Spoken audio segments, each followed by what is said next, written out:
წელიწადში 1-2 ჯერ მეცვაძლევ თავისუფლებას, რომ გავხდი ავად. მაგრამ ეს ავადმყოფობა ზუსტად ისეთ უდროო დროს იწყება, როცა ნამდვილად არ მცალია ამისთვის. ახლა საშინელ დღეში ვარ, თავი მტკივა საშინლად. ირგვლივ ყველაფერი ტრიალებს და თერმომეტრს თუ დაუჯერებთ 38 გრადუსი მაქვს. და სახლი აი ამ მდგომარეობაშია. რადგან ბავშვებმა მაინც და მაინც დღეს გადაწყვიტეს, რომ სათამაშოს აწყობა უნდათ. ისე რომ არ წაგებს, ესაა ხელი არ მარტო უნდა გამოვცრო. სათამაშოს აწყობა ბავშვებმა სადღაც 12 საათზე დაიწყეს. ანა და თეკლა კოშკს აშენებენ, სანდრო ტელევიზორს უყურებს. და ამ საყოველთაო მხიარულების ფონზე თქვენ კადრში ხედავთ დივანზე მიგდებულ მეს, ანუ ავადმყოფ დედას, რომელსაც ლაპარაკის თავიც არ აქვს. სამაგიეროდ მშენებლობა აქტიურ ფაზაშია. ნუ მართალია წარუმატებლად დასრულდა, როგორც ხედავთ კოშკი ჩამოინგრა, მაგრამ ეგ არაფერი. და ეს ყველაფერი ვინ უნდა აალაგოს? რა თქმა უნდა, დედამ. სიცხის მიუხედავად დამცივა და თეკლა მოვიდა წეღან და დამეფარა პლედი. როგორც წესი, ამ დროს ვრეკავ ხოლმე დედაჩემთან, ვიღებ ონლაინ კონსულტაციას და ვიწყებ მკურნალობას. ახალცაზე მოვიქეცი, წამრები უკვე მიღებული მაქვს და იმედია უკეთესად ვიქნები. თუმცა დედაჩემთან რომ დავრეკე სხვათა შორის, რომ ესე მჭირს მეთქი და სიმპტომები მოუყევი. პირველი კითხვა ის კი არ იყო, რომ რაღაც უფრო სიღრმისეულად გამოეკითხა პაციენტისთვის ექიმია თვითონ. რა მდგომარეობა ჰქონდა.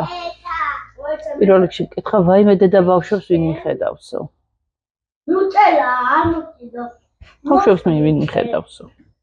ვინ მიხედავსო დედა? რომელიც იმის მიუხედავად რომ ავადარს, მაინც არ აქვს ავადმყოფობის უფლება. ამასობაში სანდრომ დრო იხელთა, ნუთელას ქილა მოიპარა და ახლა მიდის გადანაწილების პროცესი.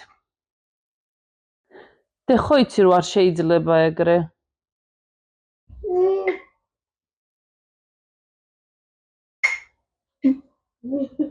აი ასე ხდება, როცა დედა მისავათებულია.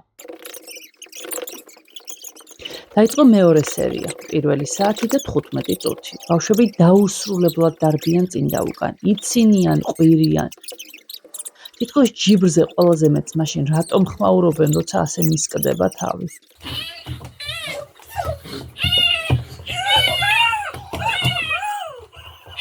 დედაჩემმა კატეგორიულად გამაფრთხილა და ნუ მეც ვიცი, რომ პირბადე იცავს ვირუსისგან მეტნაკლებად ბავშვებს და შესაბამისად ძალიან ვცდილობ, რომ ამ პირბადით ვიმოძრაო სახლში, მაგრამ ამათ მაინც და მაინც მაშინ გაუსკდებათ სიყვარულის ბუში და მაინც და მაინც მაშინ მოუნდებათ ჩემთან ჩახუტება.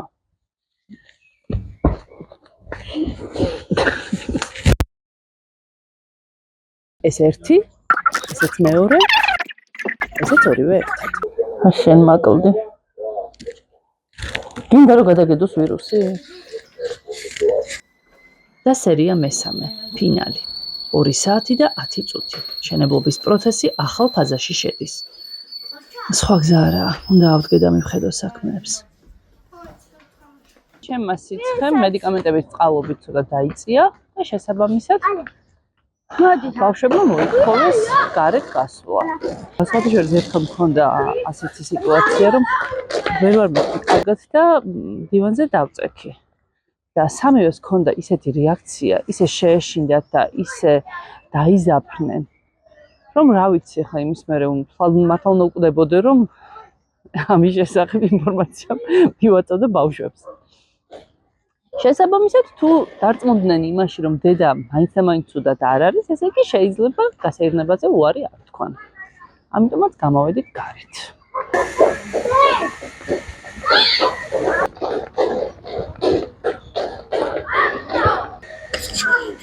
აქ ცივი ავარიაც მოგვივიდა.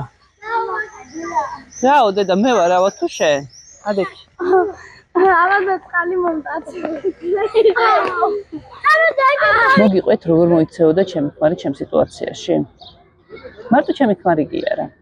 ჩემი მეგობრების ქმრები, მამა ჩემი, უბრალოდ კაცების უმრავლესობა. როგორც კი 37-ს აცდება ხოლმე ტემპერატურა, მაშინვე მიიღებს მძიმე ავადმყოფის სახეს. წლება საწოლში საუბრობს იმაზე, რომ არის მისი აზრით ონკოლოგიური პაციენტი და დიდხანს ვერ გაატანს. შესაბამისად, გვიმშვიდობება ჩვენ და თუ ამაზე ან დასცინე, ან სუფი იუმორით შეხედე, ან სცადი ახსნა იმის, რომ რეალურად დიდად საშიში არაფერი არ ხდება და 2-3 დღეში კარგად იქნება, რადგან ვირუსი ჭირს, შემდეგ იწყებს, რომ თქვენ მე საერთოდ აღარ გედარდებით, საერთოდ არ გაინტერესებთ და როგორ ჩანს ამან მოქმედა ამ ყველაფერზე და ამიტომაც მეუბნებით ამას. ყველაზე თამამ ოცნებაშიც კი ვერ გაუბედავ მაგ მდგომარეობაში მყოფს თხოვო ბავშვების მოვლა. ხო და ვინ არის ახლა ზუსტი სქესი?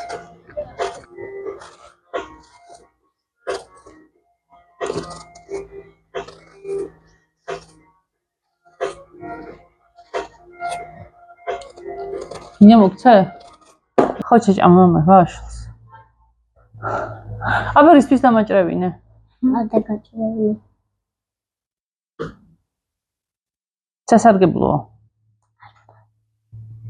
ჩემთვის ერთადერთი გამოსავალი არსებობს, მალე გათენდა სხვა ლენდელი დღე და ესენი ბაღში და სკოლაში გაუშვა და მოვიშორო ეს საშინელი პირბადე. სუნთქვა შევძლო.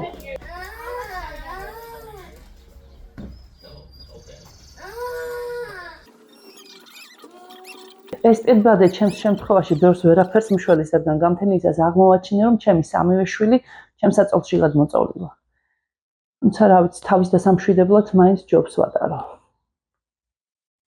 ავადმყოფობის მიუხედავად, ჩემი დღის რუტინა იგივე დარჩა. ახლა ბავშვებს ბაღში მივიყვან და შემდეგ აფთიაქში წავალ.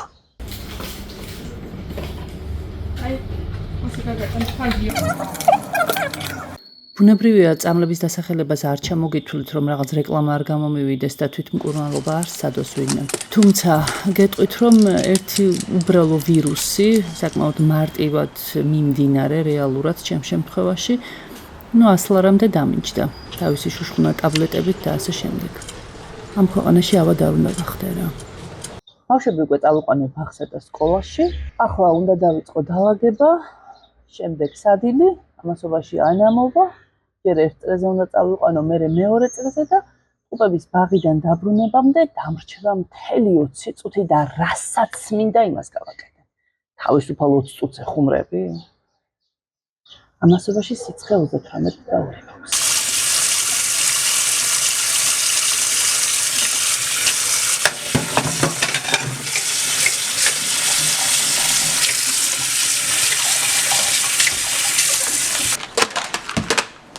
დღეს ჩემი ავადმყოფობის დაწყებიდან მესამე დღეა, ვირუსი დარწმუნდა, რომ არაფერი გამოუვიდოდა, შესაბამისად თავი დამანება და მშვენივრად გრძნობ თავს. თუმცა ეს 2 დღე იყო სრული კოშმარი.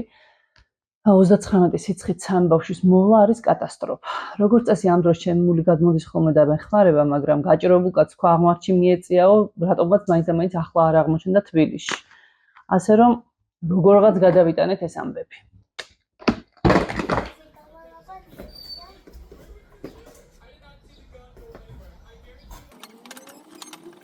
ამ ამბავში ჩემთვის ყველაზე საყვარელი ნაწილი რომელია, იცით? აი ახლობლები რომ რეკავენ, იგებენ შენ სიტუაციას და გეუბნებიან, აუ შესაწყალო რა დღეში ხარ, როგორ უძლებ და აი გმირი ხარ. გმირი კი არ ვარ, სხვა გამოსავალი არ მაქვს. წესი პირველი. როდესაც ადამიანი ასეთ მდგომარეობაშია, გადამწვარი, გაუბედურებული და ავადმყოფის ამბავშთან, გმირის იარლექს კი ნუ მიაწებებთ. მიდით და მიეხმარეთ თუ შეგიძლიათ რა.